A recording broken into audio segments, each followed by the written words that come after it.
Bonjour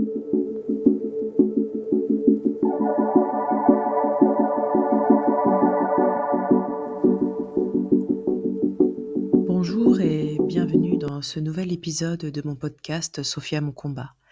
Aujourd'hui, j'aimerais vous parler d'un sujet intime, bouleversant, mais aussi porteur de compréhension et d'espoir. Un sujet qu'on aborde encore trop peu dans le champ de la santé mentale. Ce sont les mémoires transgénérationnelles. Et cette question qui m'a hantée pendant des années. Et si ce que vit ma fille n'était pas seulement à elle?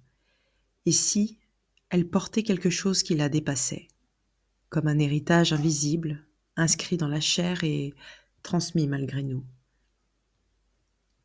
Ma fille Sophia, depuis sa petite enfance, voyait un homme, pas un ami imaginaire, pas une figure floue, non, un homme armé, précis, menaçant. Il la suivait et elle me disait « Il me regarde et il veut me tuer ». Parfois, en plein cours, lorsqu'elle était au collège, elle se figeait. Elle disait qu'on la touchait, qu'on posait des mains sur elle. Ce que l'on appelle des hallucinations kinesthésiques en psychiatrie. Mais moi, sa mère, je voyais autre chose. Une enfant en état de sidération. Une enfant prise au piège de son propre corps. Rien ne collait, rien ne répondait. Alors, j'ai creusé, fouillé, dans notre arbre, dans les silences, dans les morts. Et puis, j'ai découvert une aïeule, assassinée, des violences sexuelles cachées, des fausses couches en série, des femmes détruites et jamais écoutées. Et je me suis dit, et finalement si ma fille portait ça? Les mémoires transgénérationnelles, c'est un peu entre la science et l'inconscient. En psychanalyse, nous parlons de fantômes familiaux, des traumas non verbalisés, non intégrés, qui se transmettent comme un poison silencieux de génération en génération.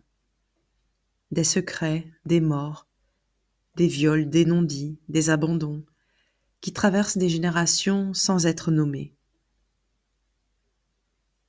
Ce que la neuroscience nous dit aujourd'hui, l'épigénétique, est une preuve biologique.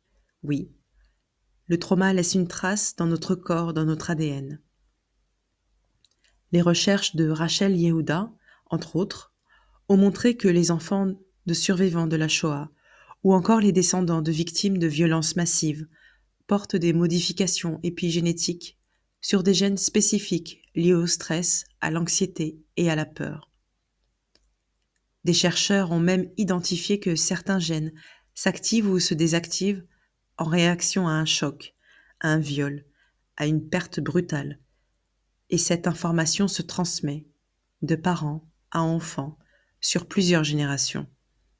C'est comme si l'histoire non digérée d'un ancêtre devenait un signal d'alerte dans le corps du descendant. Face à ce que la médecine à l'époque ne pouvait pas expliquer entièrement, je me suis donc tournée vers une autre voie, qui est le chamanisme. Cette pratique qui fait partie intégrante de ma culture. Je n'ai pas été vers cette voie comme un substitut, mais comme un complément de vérité. J'ai donc consulté un praticien qui m'a accompagnée et m'a aidé à réaliser un rituel de coupure transgénérationnelle, un rituel de libération. Ma fille n'en savait rien, elle n'avait rien vu, rien entendu. Mais après ce rituel, quelque chose a changé. Ce n'est pas une guérison magique, non. Ce n'est pas une alternative au traitement médicamenteux, encore moins. Mais c'est comme si un nœud avait été défait, desserré. Sophia était beaucoup plus posée, moins de crises, moins de visions. Et elle ne me parlait plus de cet homme qui lui voulait du mal. Elle était beaucoup plus en paix. Moi-même, j'ai ressenti que quelque chose de lourd s'était dissipé. Et je me suis dit, peut-être que la science et le sacré, ensemble, peuvent faire face à ce que l'un ne peut. Alors aujourd'hui, J'ai envie de vous poser cette question à voix haute. Et si ce que l'on appelle folie était parfois une mémoire blessée?